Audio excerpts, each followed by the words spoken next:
Аюды қуған есек. Авторы Тұрдақын Жексенбай. Бір малшы жаз шыға жайлауға көшіп, таудағы қонысына барып қонған. Үйі сай табанында. Жоғарғы жағы ағаш бұтасыз ашық төскен. Төменгі жағы қалың қарағайлы терең шатқал еді.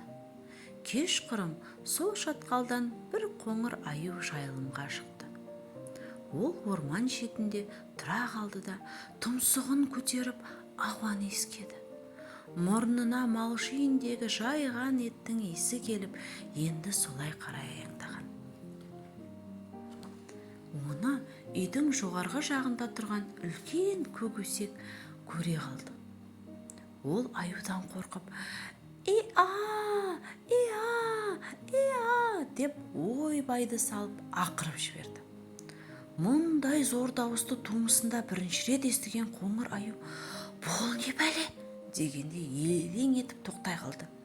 Адамша тік тұра келіп, үй жаққа үңіле қарады. Бірақ қорқатындай ерекше ештеме көрінбеді. Аю тағы да ауаны иіскеп еді, әлгі еттің иісі онан сайын мұрнын жарды. Енді ол соған тезірек жетуге асықты. Аузынан сілекейі шұбырып, ет тұрған үйге қарай жылдамдата жүрді. Аюдың жақындап келе жатқанын көрген көк өсек қатты қорқып тықыршып кетті. Ол енді үйдегі иелеріне барып паналағысы келді білем. «И-а, и-а, и-а» деп тауды басына көтере ақырып, үйге қарай тұра шапты.